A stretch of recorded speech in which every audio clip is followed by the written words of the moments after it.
Hey everyone, today I'm super excited to have SueAnn here. SueAnn is one of the oldest people I know who travels internationally and stays at hostels, travels solo as a woman. I just wanted to highlight a little bit of SueAnn's story and how she started traveling and how she feels comfortable. So just wanted to give you a chance to introduce yourself a little bit. Do you think you could share a little bit more about yourself in a way that feel like adequately describes yourself? Sure. Well, I'm going to be 72 in a couple of months, and I guess it's easier to say where I haven't been than where I have. I'm a member of, I think it's called the Century Club or something, and that I've been to 100 countries, something like that. Anyway, but I didn't start traveling till I didn't start flying until I was 21 because I was deathly afraid of flying. So I took flying lessons to get over my fear, but that didn't help at all because it's a control issue. I'm fine if I'm flying the aircraft, but I just don't trust anyone else. So I don't sleep on planes, even when I go to India or Sri Lanka or wherever. I never sleep. I'm mentally helping the pilot fly that plane. That's awesome. So it's pretty rare for us to see a lot of solo women travelers, especially people who are a little bit older. So you're kind of this traveling, nomading grandma, which is just not something that people see that often. Do you think you could maybe share a little bit about how you feel safe and comfortable traveling internationally? Well, first of all, I do a lot of planning and a lot of research in terms of how safe it is. And if it's not safe, I have been known to take tours, and I'm okay with that. I'll usually arrive a little early, stay after a few days at least. But there have been a few countries where it's just not safe for a single woman. So I'll do it. I'll do a tour, and I'll usually do an intrepid tour because they are environmentally aware, and they also don't charge a single supplement, which makes a big difference in terms of my budget. And what is a single supplement, by the way, for folks who don't Basically, know? you end up paying double because most tours are for two people sharing a room. Mhm. And what Intrepid does is if they don't have another single female for you to share a room with, you get your own room. So it's the best of both worlds, as far as I'm concerned. Oh, nice. Yeah. And then in terms of being a woman and traveling to all these different countries, like what are some of the safety tips you might want to share for those who haven't seen the previous video I have with Jessie? Jessie's also an international solo woman traveler. Were there any tips you think that weren't mentioned that you'd like to kind of provide for our viewers? She pretty much covered everything I would say. There's just two additional ones. When I'm doing the research, I also research the neighborhoods where I might be staying and how I'm going to get from those neighborhoods to the other sites I might want to see in an area. So I pick where I'm going to stay depending upon the safety of the neighborhood. And also I always carry a fake wallet that has some money in it and maybe a couple of fake credit cards that haven't been activated or something like that, you know. So if I'm ever robbed, I can give them that and still be okay. Mhm. Yeah, that those are really good tips because that way they won't think like, oh, this looks real enough, and maybe they'll leave you alone. That's awesome. What kind of maybe you could share a little bit about your first experiences traveling? Like, what are your kind of favorite or first memories that you can recall? Well, my first international travel and one of my first flights was my senior year, no, it was my junior year in college with my roommates. And we spent about 2 months, the summer break, traveling all over Europe. And I planned it myself pretty much. I mean, we knew where we wanted to go, but I researched the different places to stay, mostly using Europe on $5 a day, you probably don't remember that book because it's no longer $5 a day, that's for sure. And we had Eurail passes, which are still in existence. And it was very interesting. And we did manage to stick pretty much to $5 a day, believe it or not, staying in pensions. That's what they were called at the time. And eating street food and going to different museums or whatever sites we wanted to see using our student discount passes, which still think are available for the most part. Nice. And did that first memory make you feel really more confident about traveling internationally after that point? Because you mentioned you were afraid of flying and then you decided to go on a trip to Europe. And then did that kind of spark your interest? Oh, definitely. And it also made me feel more comfortable that I could do this on my own too. In fact, it was almost more work having to deal with two additional people than if I had just gone by myself and done what I wanted to do without having to take everyone else into consideration. My one roommate lived on caramels. That's all she ate. So basically we'd go out to eat and she'd eat caramels and we'd eat croissants or whatever. It was very strange, but anyway, Mhm. yeah. Cool, cool. Speaking of Europe and maybe France, um, what are some of the language barriers you might have run into during your international travels? Well, we're very fortunate that the vast majority of people around the world, their second language is English, especially with young people.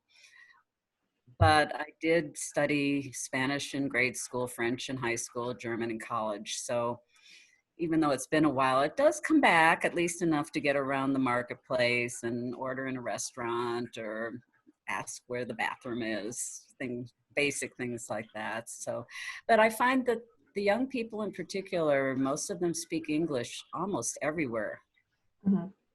especially in cities. Maybe not so much in the country, but especially in cities. Sure, sure. And then in terms of planning your travels, like how do you plan your travels? Say for your next upcoming trip, like what do you do? Do you pick out exactly where you're going to go, where you want to go eat, like how you'll get around public transportation wise? Or do you kind of allow yourself to go with the flow with some rough guidelines? Like what is your planning style? I do a lot of research. I used to be a travel agent for over 30 years, mostly part-time, not full-time, but I kept at it just because of all the benefits back then. But when I think I want to go to a place, I'll first of all research the best time of year to go, because for me, being a photographer, I don't want to be going someplace where it's torrential rainpours all day long, Mhm. or freezing cold necessarily, unless it's Iceland or the Arctic Circle. And I also do a lot of research in terms of the things I want to see there. Like my most recent trip to Japan, I wanted to my two of the things I wanted to see most were the snow monkeys in the north and the cherry blossoms blooming, which was tricky because the snow monkeys are mostly in the winter and the cherry blossoms are in the spring. Mhm. So I went in March of this year, which I timed it absolutely perfectly for everything if it hadn't been for the fact that I had to come back 2 weeks early because of the virus. I Mhm. would have gotten to see both otherwise, but they love you. So I start out looking at the things I want to do in a country, how I'm going to get from one place to the other to see those things, and then where I'm going to stay and the transportation, the public. I always take public transportation. I rarely take, even Ubers or Lyfts, mostly public. Even in Japan, which was tricky, having not slept on the plane at all. And then I had I don't know, a 2 hour, I think, train ride to get to my hostel in the middle of the Mhm. night. But it's doable. And so and thank heavens for things like Google Maps. And I mean, I drove all over England a few years ago by myself, sitting on the right side of the vehicle, um, driving on the lane of the road and shifting with my left hand with a big like Rand McNally map on my lap because I wasn't getting Wi-Fi for some weird reason. Usually you don't have to do that these days, which is amazing. You can even get the subway routes and costs and everything on your phone. So Mhm. it's so much easier than it used to be. And I'm so grateful. Yeah, gosh, it's crazy how much technology will change the way people travel, change the way people plan for trips. You mentioned a little bit about your experience being in Japan right when coronavirus became a thing in the United States. So, how did you go about keeping yourself safe while you were in Japan? It was a thing in Japan too, but before I went, I did all the research.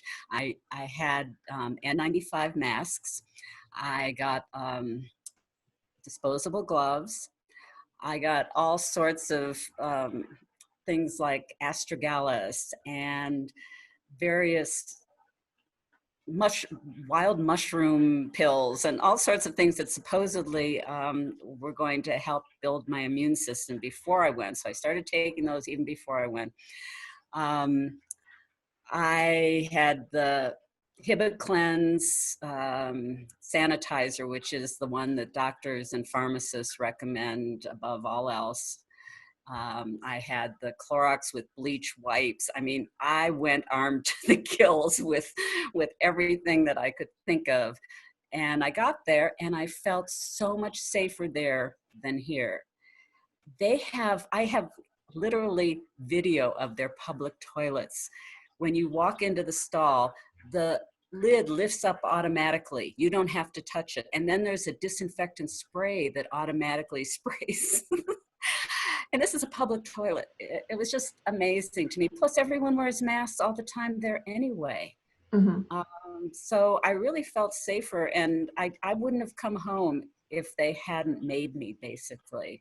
I had signed up in advance with the consulate. I do this for certain countries and under certain circumstances like this. And I'm still getting notices from the Japanese consulate that, about the safety of the virus there. But Hmm. anyway, and I wore my mask, as did everyone else, on the subways, even in the hostel. Yeah, they did a really good job, I must say, of maintaining throughout the virus. Yeah, yeah. I've been to Japan before, and people, if they ever feel even an inkling of being sick, they'll put on a mask to protect the other people around them. And it's just something that they'll just do right away without question. If you feel just a tiny bit sick, or even like a sickness is coming on, then people always wear masks because it's a way for them to protect each other.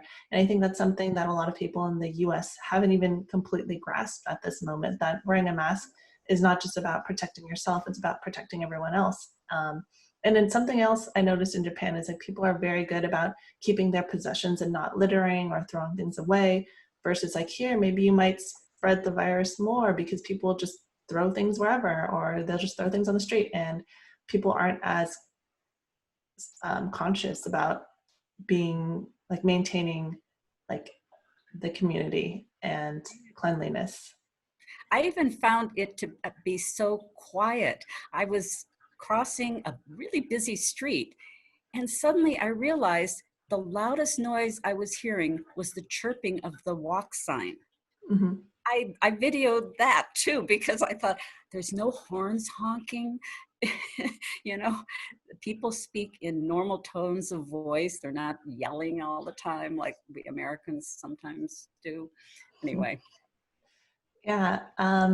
Just kind of speaking of differences between culture and living, like, do you have any favorite countries that you've been to? Like, any country that you felt like, wow, this was such an amazing and different experience, and just learning a lot from just being there.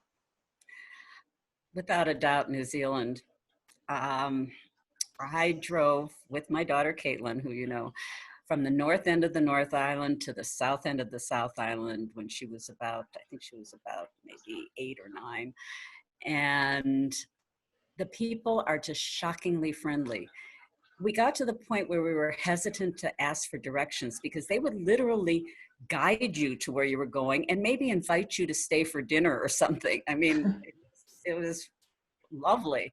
And the country is so diverse. It's got everything. It's got 100-mile long beaches and then snow-capped peaks, and it's just awesome. I would live there if it weren't so far away from everybody else. But yeah, I love New Zealand. Wow, awesome. I have never been to New Zealand, but I've only heard really, really good things about it. Tons of things to do, tons of activities. Um, Very outdoorsy, they I think they invented bungee jumping or something. Anyway. when you are abroad, how did you meet other people while you're traveling? You mentioned there were some people who were nice enough to just invite you into their homes for a meal while you're in New Zealand. Speaking of like different countries, where do you make other friends and how do you do it? Well, I mostly stay at hostels when I'm traveling or Airbnbs, depending if there's not a hostel in the area that I want to visit. And I'm probably the oldest person most of the time, but I've met so many people that I keep in touch with, much younger people for the most part. In Florida, the one I stayed at, it's right on Ocean Boulevard, I think it's called. And parking there is like $25 a day just to park. And the hostel cost $25 a day, and they had valet parking. So it was a no-brainer to stay at this hostel. It was a lovely hostel. It had a rooftop deck with a hot tub and a band every night. And because I was like the only person in the hostel who had rented a car because I wanted to see the area, I invited other people to go with me, and they chipped in for the gas, and we all had a great time exploring South Florida. So I've even couch surfed a couple of times by necessity. And the one person in Bergen, Norway, who I couch surfed with, she came and visited me here in Colorado about a month later. So I still keep in touch with some of the people, and she's maybe 30 now, I think. But anyway, mostly they're much younger, but I have met a few older people that I still keep in touch with as well. So, and Airbnbs are good for that too, because it's not in like a hotel where you're isolated in your hotel room, and maybe, although most people don't eat in the hotel dining room, but you're not as likely to meet other people as you are at an Airbnb, where you're maybe staying with a family Mhm. who will invite you to join them for dinner or will give you tips on things to do in the area. When I stayed at an Airbnb in Varanasi, India, it was during Diwali. Mhm. My host actually let me use her chauffeur, and he took me all over the area. He even took me down to the boat that she had reserved to go out on the water to watch the Diwali celebrations. I mean, that was just one of the benefits of staying at an Airbnb. So Wow, did that person have really good reviews if they're willing to lend you their chauffeur for a whole day?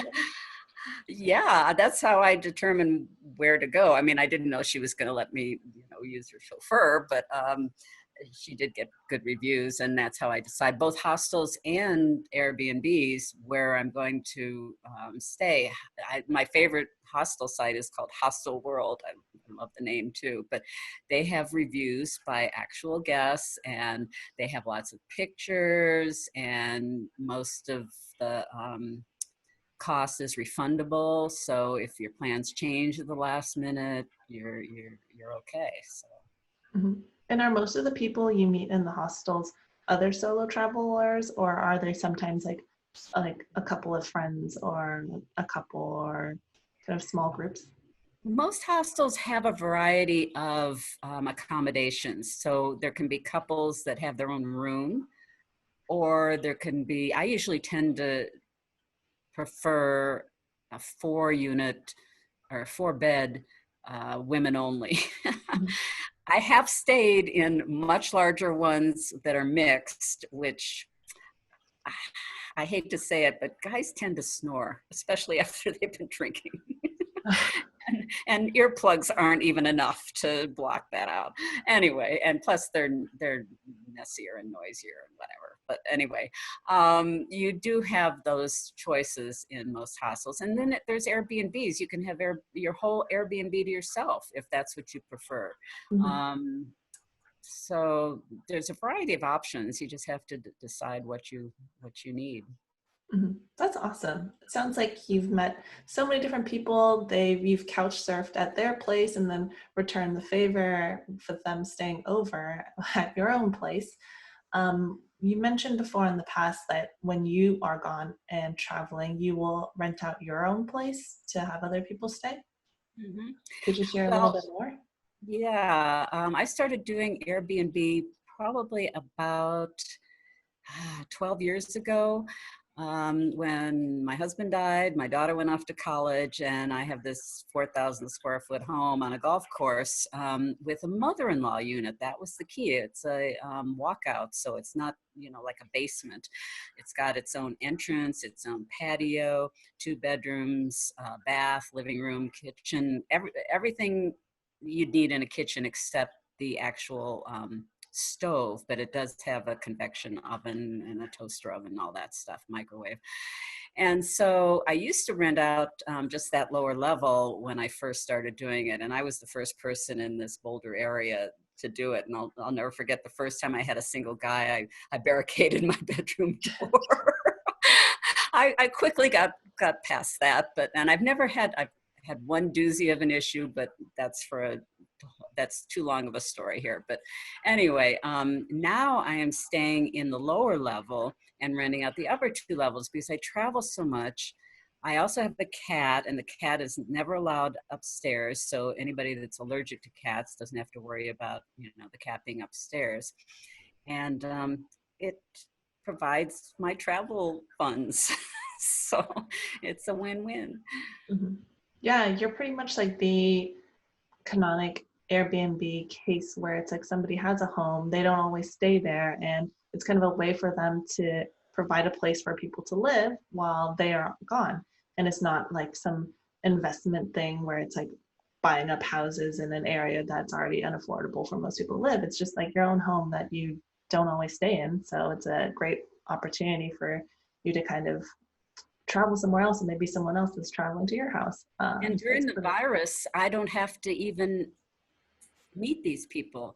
I have a keyless lock, Mhm. so I don't have to greet them at the door and let them in or out. I have a separate entrance, so we sometimes run into each other in my driveway, but that's kind of about it.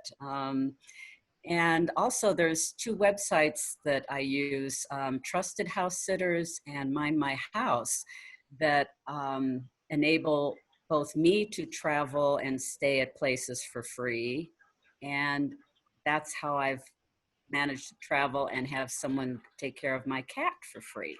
Mhm. So it works both ways. Yeah, and have you had really good experiences on both of those websites with Mhm. you staying at other people's and them staying at yours? Do you have any good memorable experiences from any of those stays? Well, I haven't actually had the opportunity because I joined those just before the virus hit. Mm-hmm. So I haven't actually been able to travel. We can't travel to Europe now, for example. We can't travel to Australia. There's very few places that I want to go that we can travel to right now. But I have used it quite a bit in terms of pet sitting my cat, and I've met some lovely women who, um, yeah, it's been very um, validating in terms of trusting people and also meeting new people. Ah, that's so awesome. Those are some great resources, and I can't wait till everyone kind of has the coronavirus under control and it's no longer going to be such a giant public health issue. Just to kind of wrap up, is there anything else you'd want to share about your travel philosophy or any advice you want to give to any of the listeners? Well, my philosophy, I guess, is travel as much as possible for as little as possible. I mean, I always say, even if I won the lottery tomorrow, I would still not waste my money on first class airfare. For one thing, I wouldn't be sleeping in those beds anyway. And I like the way I travel in terms of meeting people and having a more authentic experience than staying in a fancy hotel or a resort or whatever. And I really think that this country, this world would be a better place if more people traveled, because you really, makes you more, I think, empathetic, more open-minded, uh, just a better person all around. Yeah, I think that's a great philosophy. Well, thanks again for being on the show today. For those who are watching, subscribe if you want to see some more videos in the future and hit that like button if you found this video helpful. Signing off as always, deep breath in together, deep breath out. Have a good rest of your day, everyone. Take care.